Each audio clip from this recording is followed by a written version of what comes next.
Dice así el apóstol Pablo en su carta a este ministro del Evangelio: pero tú habla lo que está de acuerdo con la sana doctrina. Que los ancianos sean sobrios, serios, prudentes, sanos en la fe, en el amor, en la paciencia. Las ancianas asimismo sean reverentes en su porte, no calumniadoras, no esclavas del vino, maestras del bien, que enseñen a las mujeres jóvenes a amar a sus maridos y a sus hijos, a ser prudentes, castas, cuidadosas de su casa, buenas, sujetas a sus maridos, para que la palabra de Dios no sea blasfemada. Exhorta asimismo a los jóvenes a que sean prudentes, presentándote tú en todo como ejemplo de buenas obras, en la enseñanza mostrando integridad, seriedad, palabra sana e irreprochable, de modo que el adversario se avergüence y no tenga nada malo que decir de vosotros.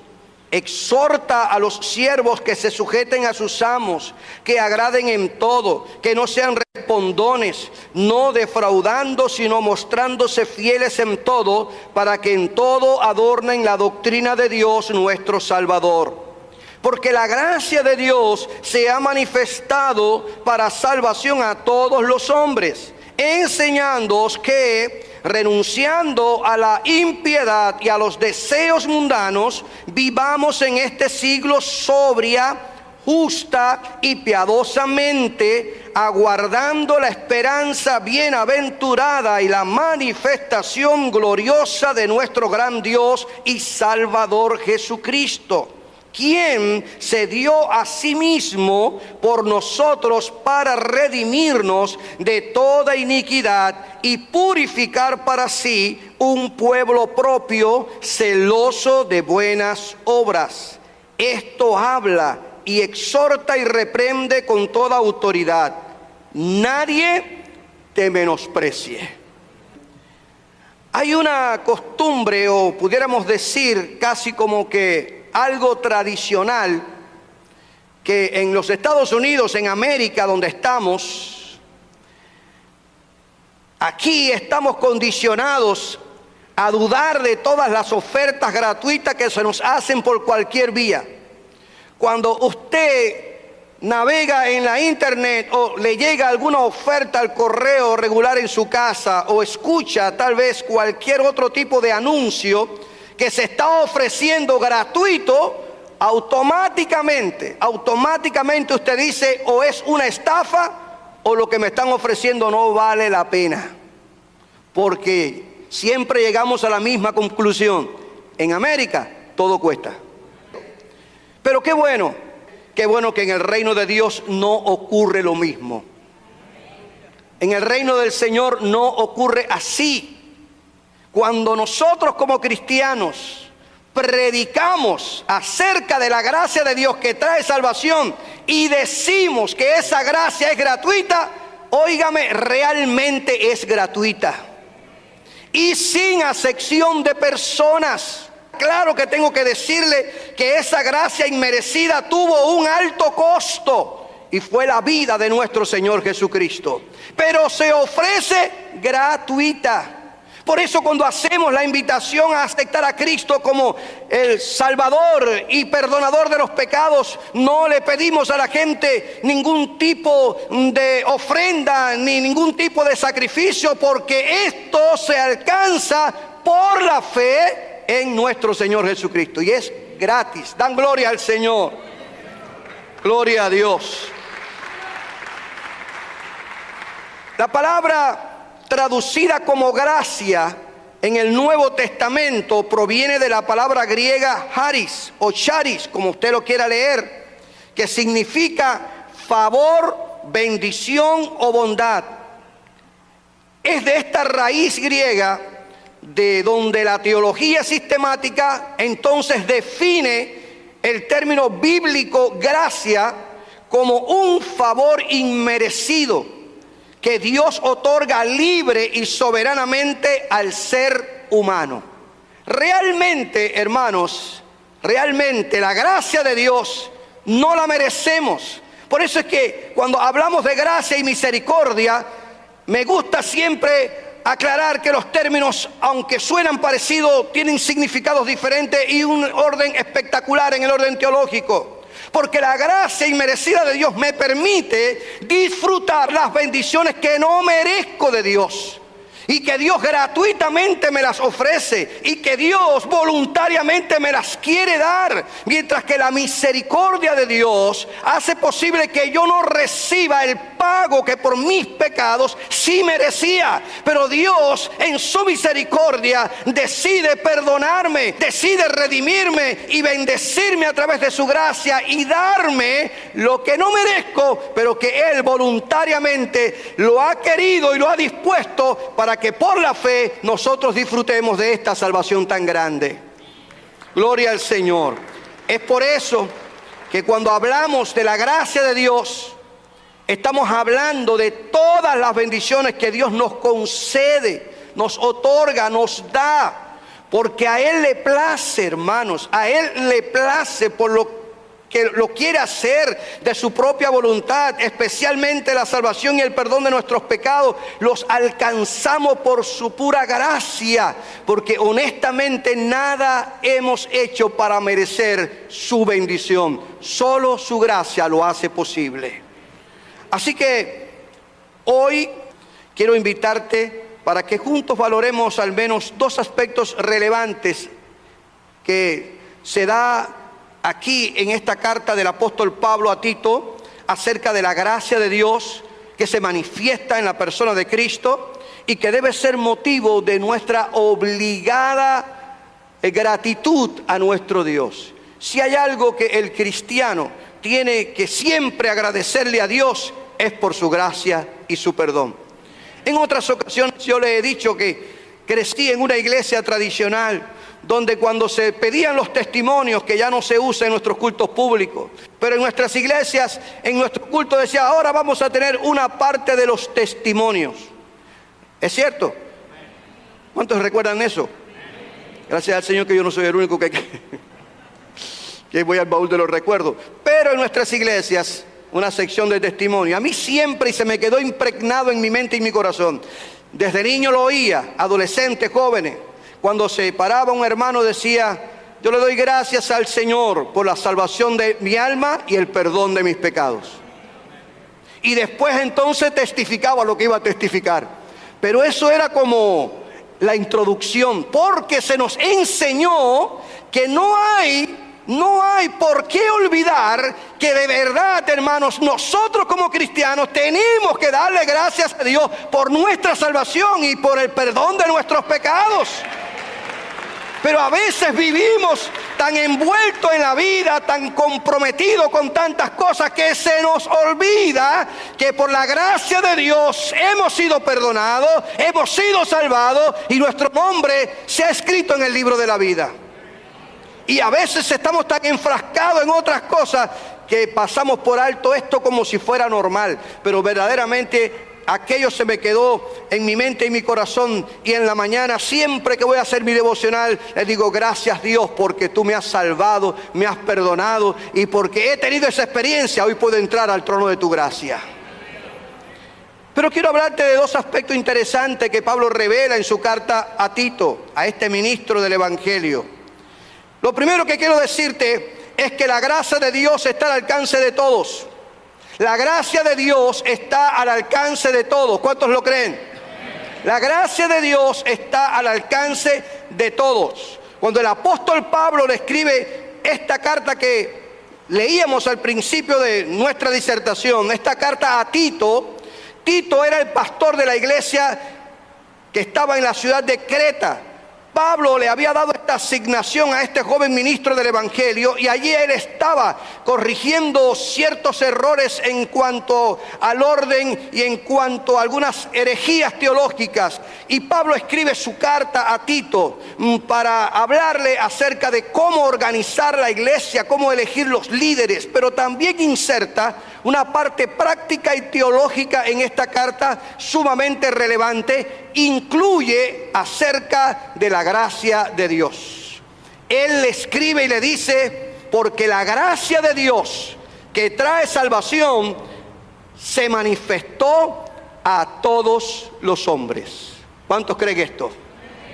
La gracia de Dios se manifestó a todos los hombres. Es decir, hermanos, cuando leemos este versículo, la gracia de Dios es para toda clase de personas, sean jóvenes y ancianos, hombres y mujeres, esclavos y amos. Porque la gracia de Dios, y gloria a Dios por eso, nivela perfectamente las desigualdades que existen en la humanidad, como edad, sexo, raza, nacionalidad, diferencias económicas, ubicación geográfica y condición social. Para Dios todos somos iguales. Cuando usted lee los primeros versículos del capítulo 2, del 1 al 10, se dará cuenta cómo Pablo le dice a Tito acerca de el orden en cómo las ancianas deben comportarse, los ancianos deben comportarse, y hasta los jóvenes. Y después le da esta preciosa definición como para decirle: todos ellos forman parte de la iglesia, porque la iglesia ha sido establecida en la gracia de Dios que trae salvación a hombres y mujeres, esclavos y libres, negros y blancos, ricos y pobres, porque la gracia de Dios alcanza a todos sin acepción de personas. Gloria a Dios. Y esto nos anima, porque el mensaje de la gracia de Dios tiene un alcance mundial. ¿Cuántos lo creen? Es decir, no está limitado a una nación o a una raza en particular, sino que abarca a todas las razas y a todas las naciones del mundo. Me encanta cuando leo la promesa o el pacto abrámico. El pacto que Dios hizo con Abraham, para que usted no sé que esta palabra suene rara. El pacto que Dios hace con Abraham, dice: en ti serán benditas todas las familias. Algunas versiones dicen: todas las familias de la tierra. Todas las familias de la tierra. Y en la simiente de Abraham, que es Cristo, son benditas todas las familias de la tierra. Gloria al Señor, porque en Cristo cualquier persona de cualquier región del mundo, gloria al Señor, tiene la posibilidad de alcanzar la gracia de Dios. Es la provisión de Dios para una necesidad universal. Y en su carta a los Gálatas, cuando Pablo está corrigiendo ciertos conceptos equivocados que los judaizantes estaban queriendo infiltrar dentro de las congregaciones en las regiones de Galacia, los judaizantes querían pretender que los cristianos judíos creyeran que los judíos eran una élite, estaban siendo beneficiados, y entonces menospreciaban a los que no eran judíos o a los judíos que se convertían. El apóstol Pablo, para corregir ese falso concepto, esa idea distorsionada, esa herejía, él escribe su carta a los Gálatas, conocida como la Carta de la Libertad Cristiana, y le dice: ya no hay judío ni griego, que son las dos culturas predominantes en los días del apóstol Pablo. No hay esclavo ni libre, porque existía ese régimen de la esclavitud. No hay esclavo ni libre, no hay varón ni mujer, porque todos vosotros sois uno. ¿En quién, hermanos? En Cristo Jesús. Gloria sea el nombre del Señor. No hay diferencia de cultura, no hay diferencia de estatus social. En Cristo todos somos uno. Y esa es una razón más que suficiente para que nos aprendamos a amar los unos a los otros y nos respetemos los unos a los otros. Pero además, Dios reveló su gracia en Jesucristo, su Hijo, para que todos los seres humanos, sin excepción, al poner su fe en Él, pueda alcanzar la salvación de su alma. La Biblia dice, hermanos, que Dios nuestro Salvador quiere que todos los hombres sean salvos y vengan al conocimiento de la verdad. En su carta, en la carta de Pablo a Timoteo, en su primera carta. Y además el apóstol Pedro declara en su segunda carta: no quiere que nadie perezca, sino que todos procedan al arrepentimiento. Esa es la voluntad de Dios. hermanos. Dios quiere que todos los hombres sean salvos, pero es el hombre el que tiene que responder por medio de la fe a este ofrecimiento divino. Dios no creó a un robot. Mire, cuando Adán y Eva pecaron, pudo haber resuelto Dios el problema, tal vez desapareciéndolos, pero Él prefirió crear el recurso para volver de nuevo a establecer relación con la criatura que Él había creado. Y lo primero que ocurrió fue un sacrificio cruento allí en el Edén. Allí, para poder cubrir a Adán y a Eva con pieles, hubo un sacrificio de un animal, hubo un derramamiento de sangre, y eso tipificaba o simbolizaba el sacrificio de Cristo en la cruz del Calvario. Esa sangre en el Edén estaba simbolizando la sangre que Cristo derramaría en la cruz para la salvación y el perdón de los pecados de todos aquellos que aceptan ese sacrificio como válido para tener una comunión directa con el Dios creador del cielo y de la tierra.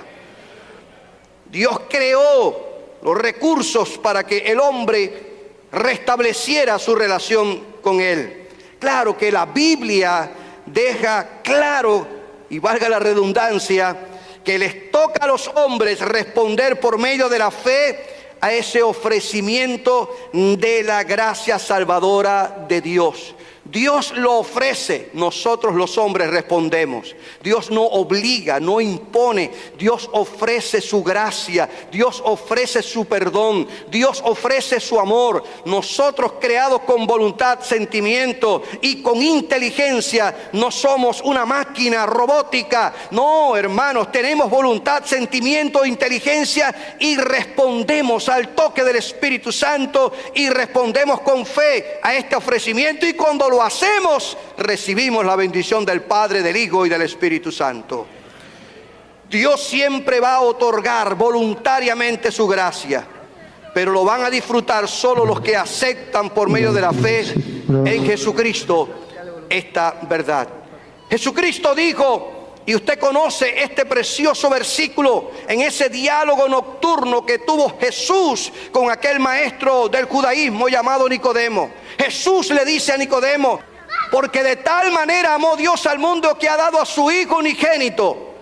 Note que Dios amó al mundo. Vuelvo y repito, mundo. Esta palabra mundo en la Biblia tiene varias acepciones, pero en este contexto no se refiere a globo terráqueo, no se refiere a tierra, no se refiere a universo. Aquí mundo se refiere a humanidad, a gente, a persona, porque Dios amó a toda la humanidad. Parafraseando el pasaje, lo amó de tal manera que ha dado a su Hijo unigénito. Y note usted, unigénito, único, y Hijo en mayúscula, para referirse a Jesucristo, para que todo aquel que en Él cree no se pierda, mas tenga que vida eterna. Para que todo aquel que en Él cree. Jesús rompió el esquema de la mentalidad judía, que ellos se pensaban los únicos beneficiarios de la gracia y la misericordia de Dios, y le dijo a aquel maestro de los judíos: Dios mostró su amor a todo el mundo, judíos o griegos, negros o blancos, pobres o ricos. El Señor mostró su amor al enviar a su Hijo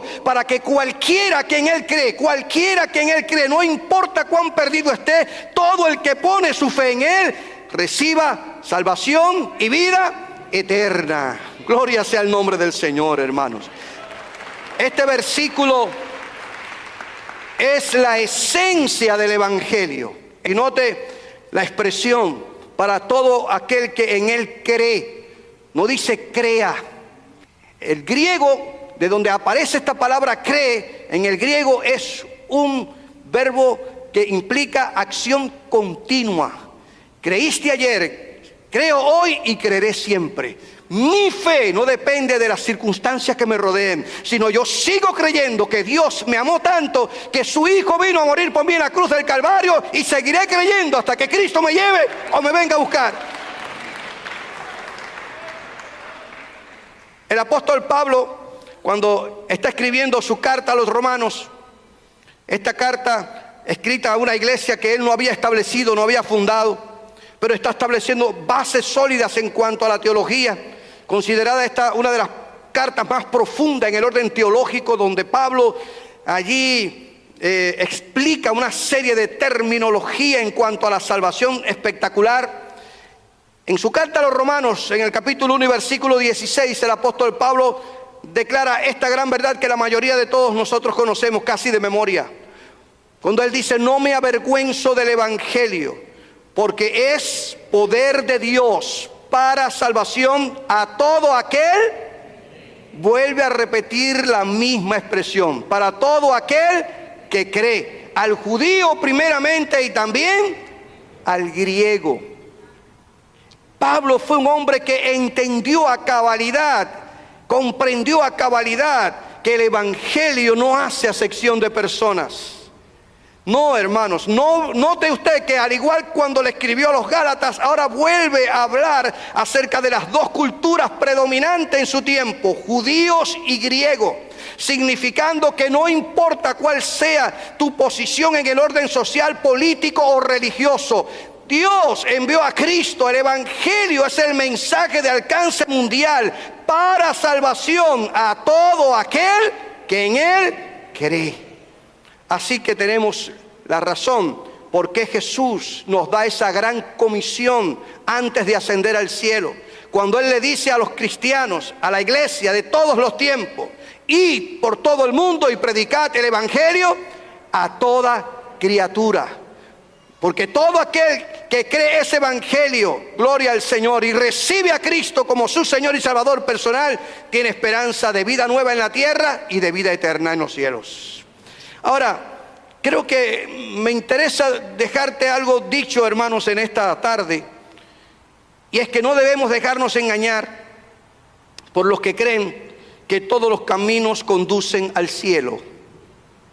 Y por los que dicen que si Dios es un Dios de amor, entonces la doctrina del castigo eterno revelada en la Biblia no tiene sentido.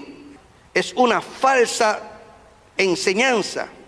Como tampoco quiero dejar de decirte que no podemos aceptar la idea de que Dios tiene tanto amor y misericordia que Él va a permitir que toda la gente vaya al cielo sin importar cómo hayan decidido vivir su vida en la tierra. Esa teología liberal y libertina que denigra el evangelio, minimiza el sacrificio de Cristo, no podemos, hermanos, tolerarla en lo absoluto, para nada. Mire, yo creo, y usted igual que yo sabe, que es indiscutible que Dios es grande en amor y misericordia. ¿Es cierto? Pero fueron precisamente estas cualidades del carácter de Dios las que llevaron a enviar a su Hijo Jesucristo al mundo para morir en la cruz por los pecadores. Porque todos, sin excluir a nadie, dice la Biblia que estamos destituidos de la gloria de Dios. Dios nos ama tanto, amó tanto al mundo que envió a su Hijo para remediar el problema del pecado. Por eso cuando Pedro, lleno del Espíritu Santo, fue llevado ante el Sanedrín, igualmente que el apóstol Juan, fueron llevados ante el Sanedrín y le quisieron prohibir que predicaran en el nombre de Jesús, Pedro, lleno del Espíritu Santo, según Lucas relata en el libro de los Hechos, capítulo 4, versículo 12, él le dice: y en ningún otro hay salvación, porque no hay otro nombre bajo el cielo dado a los hombres en que podamos ser salvos. No hay otro nombre. Yo sé que ustedes veneran a Moisés, yo sé que ustedes veneran la ley, yo sé que ustedes veneran a todas esas tradiciones, porque yo también lo hago, porque yo soy judío. Pero quiero decirle que no es Moisés el que salva, no es Josué el que salva, no son los reyes de Israel, no es la tradición ni la ley, porque no hay ningún otro, no hay nadie que pueda salvar, porque no hay otro nombre bajo el cielo dado a los hombres que podamos ser salvos que no sea en el nombre poderoso de nuestro Señor Jesucristo. Y ese mensaje no lo podemos negociar. Podrá sonar anacrónico, no podrá ser aplaudido por mucha gente como ustedes lo han hecho, pero es la esencia del evangelio. El día que dejemos de proclamarlo, dejamos de ser evangélicos. El día que dejemos de predicarlo, dejaremos de ser cristianos. Porque no hay otro nombre en el cual pueda ser el hombre alcanzar salvación que no sea en el nombre de Jesucristo. Cuando el apóstol Pablo escribe su carta a Timoteo, él da esta tremenda declaración cuando los instruye acerca de orar por los que están en eminencia y por los que gobiernan y por los que están dirigiendo en el orden político. Inserta esta gran verdad hermanos, teológica, porque hay un solo Dios. ¿Cuántos creen esto? Hay un solo Dios, y ese es el Dios de la Biblia. Y ese es el Dios de la Biblia. Y me encanta repetirlo y decirlo, porque hay mucha gente hablando de Dios, pero no sabemos a qué Dios se está refiriendo. Pero nosotros nos referimos al Dios de la Biblia, al Dios creador del cielo y de la tierra. Hay un solo Dios y un solo mediador entre Dios y los hombres. ¿Quién es? Jesucristo, hombre. La salvación es una para todos los hombres, porque Dios es uno. Note usted, porque Dios es uno, la salvación es una. Para esta salvación única, todos tienen un solo mediador para con Dios. ¿Quién es? Jesucristo, hombre. No hay otro mediador, con el perdón de los católicos. No es la Virgen María, ni San José, ni San Bartolomé. No hay ningún otro santo que haga de mediación entre Dios y los hombres, que interceda ante el Dios y nosotros. Dice la Biblia claramente que el único mediador entre Dios y los hombres es Jesucristo, hombre. Uno solo.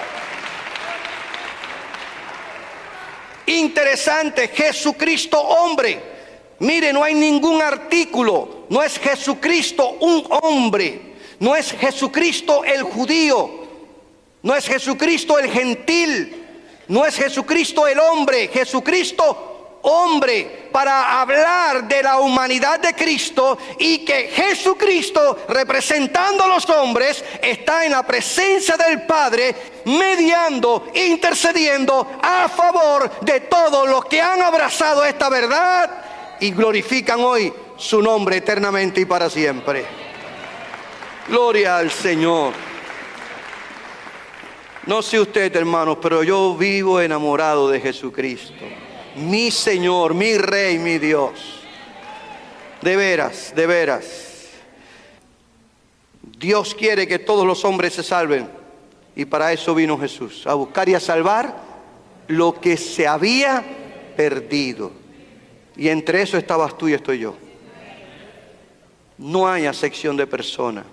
Algunas veces pudiéramos sentirnos motivados al ver a personas bajo la drogadicción o el alcoholismo, tirado, esclavo de sus vicios, derrochando vida, desperdiciando vida, y pudiéramos decir, este ni remedio tiene.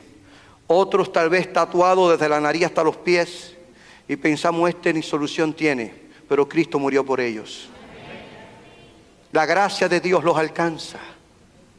Amén. ¿Quién tiene necesidad de médico? Dijo el Señor, sino los que están enfermos. Y todos somos pecadores. Conocimos a Cristo, hoy somos pecadores arrepentidos y disfrutamos de la bendición de Dios. Pero no hagamos acepción de persona. La gracia y la misericordia de Dios puede alcanzar al más vil pecador. Amén. Así que yo creo que, sin irme de mi propósito en esta tarde, creo que debemos darle gracias a Dios en este año y siempre, porque su gracia nos alcanzó. Porque su gracia puede alcanzar incluso a sus peores enemigos. Cuando Pablo perseguía a los cristianos, iba hasta Damasco con una carta de autorización para perseguir a los cristianos, y tuvo aquel encuentro con Jesús. Y cae a la tierra y pregunta, ¿quién eres? Yo soy Jesús, a quien tú persigues. Dura cosa te es dar patadas contra el aguijón. Pablo era un acérrimo perseguidor de los cristianos. Pablo era un opuesto, completamente, una persona opuesta a la doctrina del cristianismo. Sin embargo, a pesar de que era un perseguidor de la iglesia, la gracia de Dios le alcanzó.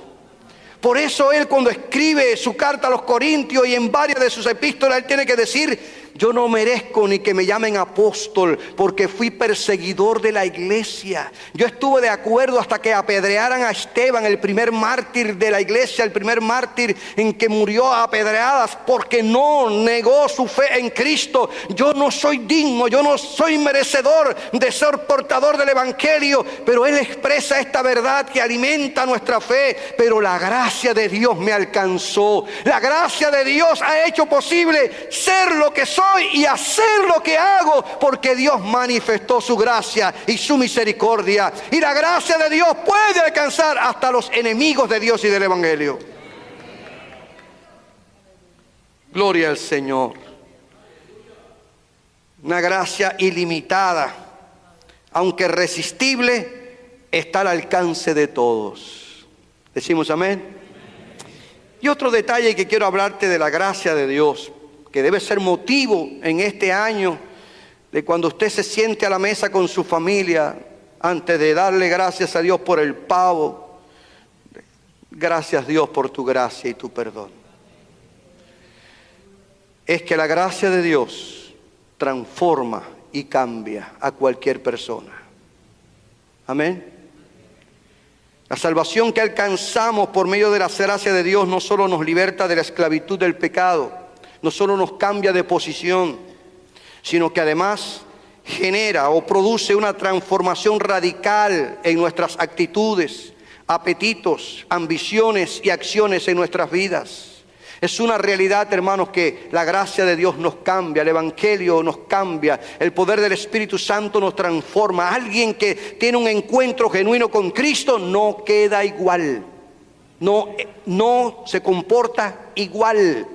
Cuando nosotros observamos la carta de Pablo a Tito y seguimos leyendo la Escritura, en el capítulo 2 encontramos esta preciosa declaración de Pablo acerca de la gracia salvadora, enseñándonos que, renunciando a la impiedad y a los deseos mundanos, vivamos en este siglo sobria, justa y ¿qué más? Y piadosamente. La gracia de Dios se ha manifestado para salvación a todos los hombres, y esa gracia nos enseña, esa gracia nos educa, esa gracia nos instruye en dos aspectos importantes, uno negativo y uno positivo, que tenemos que renunciar a toda impiedad. Impiedad es el antónimo de piedad, que es amor a Dios, reverencia a Dios. Por lo tanto, impiedad es negación de Dios, es ir en contra de Dios, es ser irreverente en contra de Dios. Dice, tienen que renunciar a todo eso que los aleja de Dios y de todo tipo de deseo mundano, no solamente en el orden sexual, sino en el orden de todo aquello que nos separa de Dios, actitudes, acciones y cualquier tipo de decisión mundanal que nos separa de Dios. Tienen que renunciar a todo eso. Eso es la gracia de Dios que nos enseña. Y en el orden positivo dice además, la gracia de Dios les enseña, los educa para que vivan en este siglo, en este mundo, en esta tierra. ¿Cómo debemos vivir? Sobria, justa y ¿qué más? Piadosamente. Sobrio, con sentido común, comprometido con Dios, justo, justamente. Gloria a Dios, conforme a los códigos que Dios revela en su palabra y no a los patrones de vida que el mundo nos quiere imponer.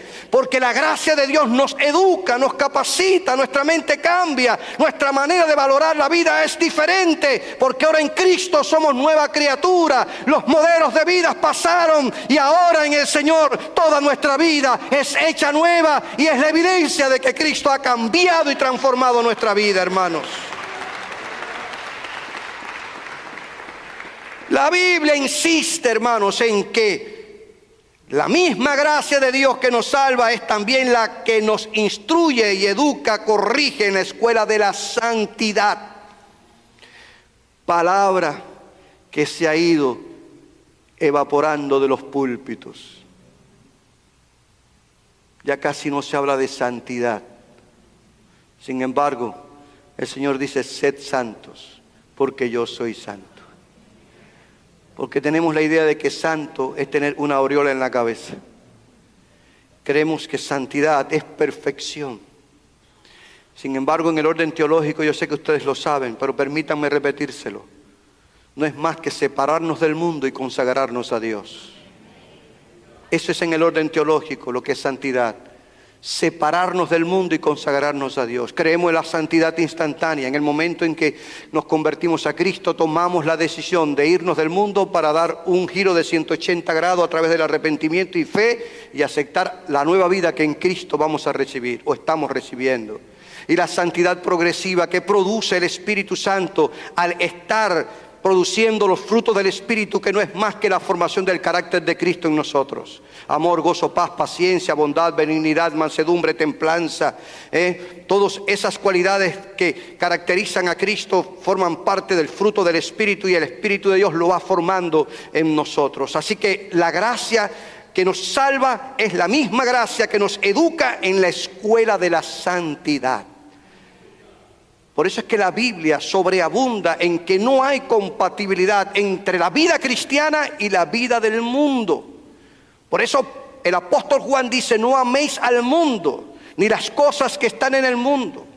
Como Santiago también lo corrobora, porque cualquiera que se convierta en amigo del mundo se constituye ¿en qué, hermanos? En enemigo de Dios. En enemigo de Dios. Ahora, en Cristo, según la Biblia nos lo revela, ya no tenemos por qué vivir como antes vivíamos, dominados por los malos deseos que dirigían nuestra manera de vivir.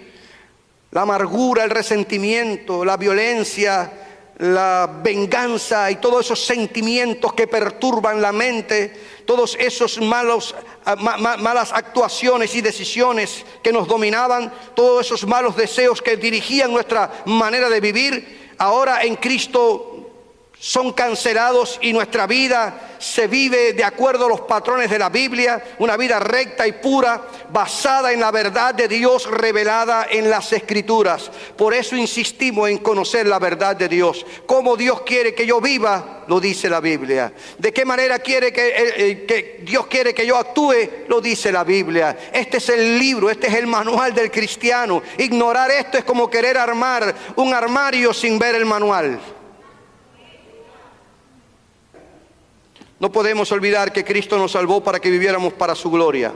Amén. Cristo nos salvó para que viviéramos para su gloria. Para su gloria.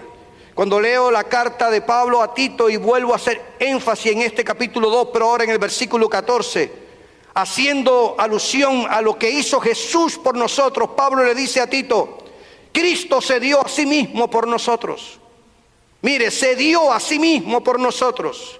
Para redimirnos. Esta palabra, redención, un término teológico, habla de libertad, habla de comprar a precio de sangre. El Señor nos redimió, nos compró, nos salvó, nos sacó de la esclavitud del pecado y de Satanás y nos redimió porque se ofreció a sí mismo en una ofrenda voluntaria y purificar para sí un pueblo, gloria a Dios, para posesión suya, celoso de buenas obras.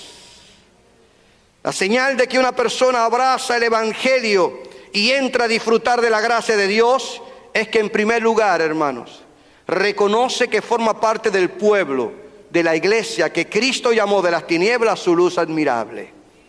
Es lo primero que tenemos que reconocer. Es bueno que usted se haga miembro de una iglesia, es bueno que usted tal vez pida que lo registren en la membresía de una iglesia, pero lo primero que evidencia la comprensión del Evangelio es que nosotros entendemos que venimos a formar parte del pueblo de Dios, de la iglesia. Mi nombre pueda que esté o no escrito en el libro, en el registro de una institución religiosa, pero la mayor convicción, esa seguridad, es que mi nombre está escrito en el libro de la vida y que yo formo parte del pueblo de Dios. Y es lo que Pablo está diciendo: redimirnos de toda iniquidad y purificar para sí un pueblo, gloria a Dios. El pueblo, la iglesia, en el Antiguo Testamento era el pueblo judío. Y en segundo lugar, una señal de que la persona que abraza el Evangelio comprende la profundidad de la decisión que ha tomado, es que entiende que tiene el deber de abundar en buenas obras por el poder del Espíritu Santo, que dan la evidencia de su nuevo nacimiento en Cristo. Por eso es que la Biblia habla del fruto, habla de dar fruto, que no es más que la evidencia de haber sido cambiado, transformado por el poder del Evangelio. Gloria al Señor. Aleluya. Es por lo que no podemos admitir ni aceptar esa teología liberal, libertina de estos tiempos, que es similar a la enseñanza de la falsa profetisa que se había infiltrado en la iglesia que estaba en la ciudad de Tiatira y que se identificaba con la Jezabel del Antiguo Testamento. Esta perversa mujer que estaba perturbando la iglesia de Tiatira enseñaba a los creyentes que ellos necesitan o necesitaban participar del mundo para poder mantener sus trabajos, asegurar ascensos, evitar ser considerados fanáticos y así poder ganar a los perdidos. Esta Jezabel tenía la falsa idea de que el cristiano, para poder seguir su vida, tiene que ser tolerante para ser aceptado por el mundo y no perder sus trabajos, porque en la ciudad de Tiatira los cristianos eran perseguidos y no tomados en cuenta porque manifestaban su fe. Pero ella les dice: si ustedes no quieren perder su trabajo, ustedes quieren que su salario se lo suban, si ustedes quieren mantener su posición social, entonces ustedes tienen que contemporizar con el mundo y tolerarles y participar de todas esas orgías y de todas esas fiestas. Su herejía de total tolerancia consistía en que los creyentes debían alcanzar al mundo con mayor facilidad, haciéndose parte del mundo. Oiga, una herejía totalmente, y de hecho por eso es que se le dice herejía. Era un concepto totalmente contrario a lo que la Biblia nos enseña. Sin embargo, desafortunadamente los creyentes de Tiatira permitieron que esa perversa mujer se metiera dentro de ellos y le diera la posibilidad de educar o de formar o de instruir equivocadamente a la iglesia. Es la razón por la que tú y yo, hermanos, tenemos que estar alerta y saber, hermanos, que el Señor nos ha llamado a una vida de santidad y de pureza, una vida de compromiso con Él, una vida de testimonio, una vida que revela que Cristo ha cambiado y transformado nuestras vidas, y que este mundo pasa y también sus deseos, pero el que hace la voluntad de Dios permanece para siempre.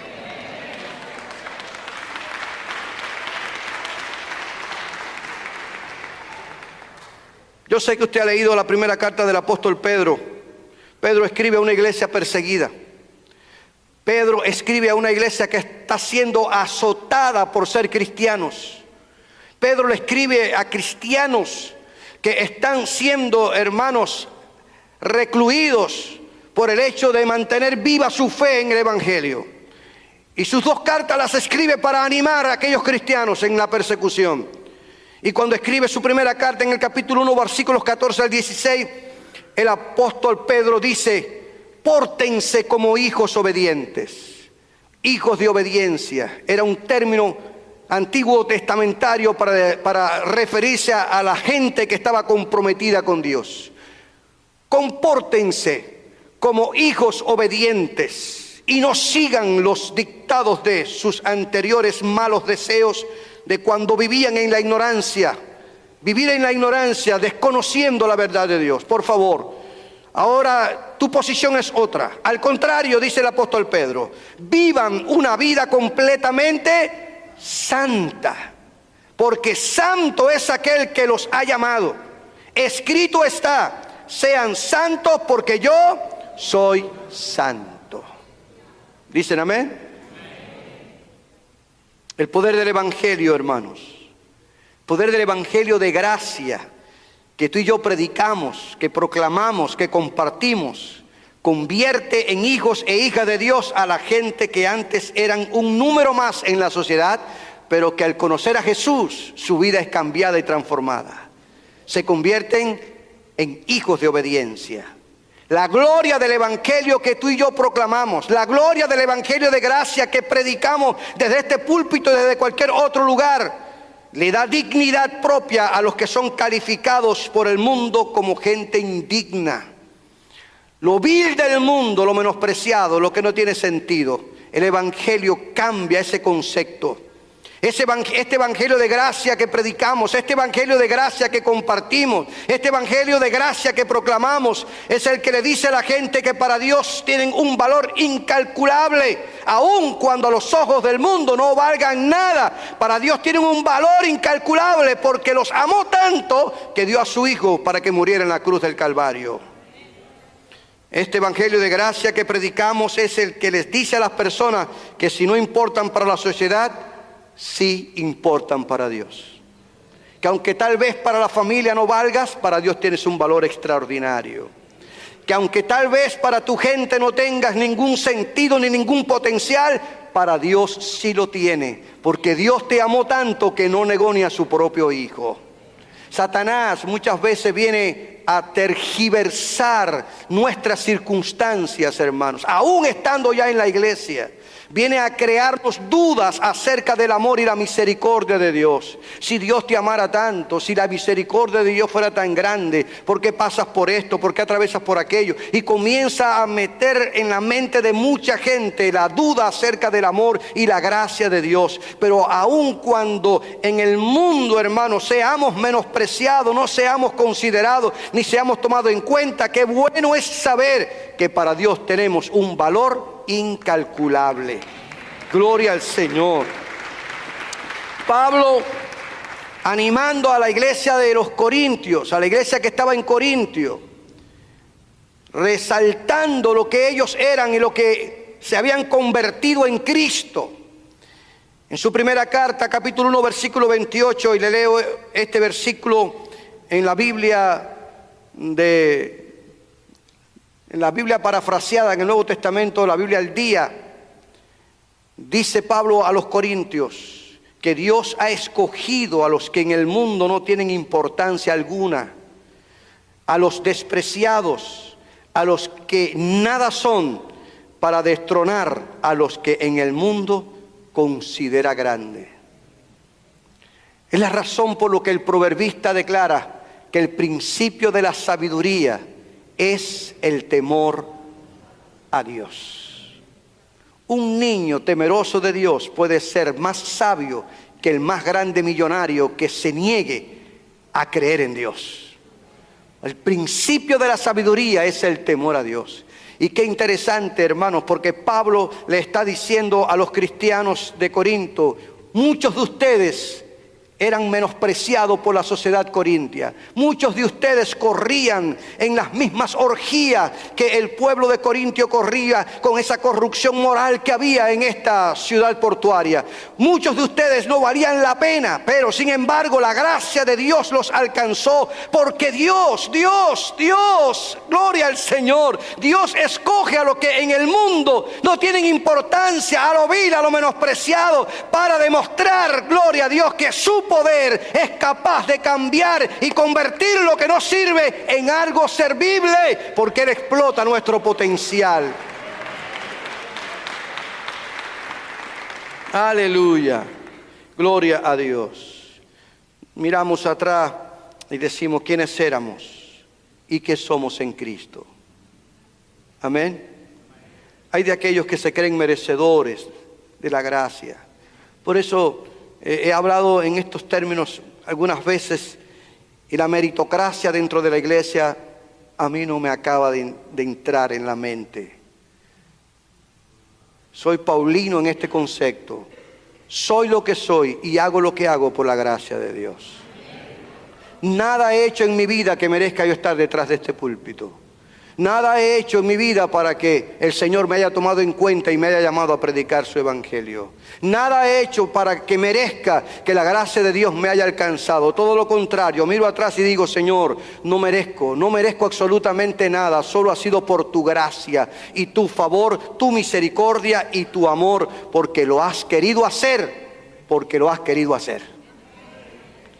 Así que quiero insistir, hermanos, porque deberíamos de prorrumpir en una alabanza de acción de gracias, porque sin merecerlo Dios nos aceptó como miembros de la familia de la fe por su infinita gracia. Y por medio de esa gracia nos justificó. Por medio de esa gracia vinimos a ser herederos de Dios y coherederos con Cristo. Por medio de esa gracia nos capacitó. Por medio de esa gracia nos asignó dones, talentos y ministerio. Por medio de esa gracia nos ubicó en su pueblo para que le sirvamos. De tal forma que, ¿por qué no entonces levantar a Dios una acción de gracia? Porque su gracia nos ha alcanzado. Quiero insistir en esta verdad, porque a pesar de nuestros delitos y pecados merecíamos el castigo divino. Sin embargo, Dios en su gracia decidió bendecirnos en lugar de maldecirnos. Porque nada podíamos hacer para ganar la salvación. Porque como hemos dicho y repetidas veces lo estaremos diciendo, la salvación no se gana por méritos humanos. La Biblia es clara. Cuando Pablo escribe su carta a los Efesios, él dice: porque por gracia sois salvos por medio de la fe. Y esto no de vosotros, pues es don de Dios, no por obras, para que nadie se gloríe. Las obras, las buenas obras que hacemos, la ayuda que hacemos, cualquier tipo de obra que hagamos en el orden material, físico, financiero o espiritual, deben ser el resultado de nuestro encuentro con Cristo, no con el propósito de alcanzar salvación, porque solo somos salvos por medio de la fe, que es un don de Dios, y las obras son el resultado de haber sido transformados por ese poder del Evangelio. La única manera que cualquiera de nosotros puede entrar en una relación con Dios es por la gracia de Dios. Amén. Por la gracia de Dios. Aleluya. El regalo supremo de Dios a la humanidad caída fue Jesucristo, que es la máxima manifestación de la gracia de Dios, que es la gracia encarnada de Dios, y solo Cristo hace posible por medio de su obra redentora en la cruz del Calvario y ratificada en la resurrección de entre los muertos después de 3 días, que podamos disfrutar de esta bendición tan grande que es la salvación de nuestra alma. Por lo tanto, cuando en este año usted se siente a celebrar acción de gracias, quiero decirte que este es un motivo más que suficiente para darle gracias a Dios. Porque su gracia inmerecida no solo nos salva, sino que también nos cambia y nos transforma. Usted mira atrás y usted dice: si yo hubiese seguido con ese camino, si hubiera seguido haciendo lo que hacía, si hubiera seguido en ese andar, ¿dónde estaría hoy? ¿Qué fuera de mi familia? ¿Qué fuera de mi economía? ¿Qué fuera de mi finanza? ¿Qué fuera de mi futuro? Pero la gracia de Dios te alcanzó y me alcanzó, nos transformó y hoy somos nueva criatura. Diferentes. Motivo para darle gracias al Señor. Decidimos en un giro de 180 grados cambiar nuestra vida. Y es una buena oportunidad para que aquellos que nos visitan entiendan que la gracia de Dios también les alcanza. Que no hay nadie tan perdido que la gracia de Dios no le alcance. Que no hay nadie tan lejos que Dios no le alcance con su gracia.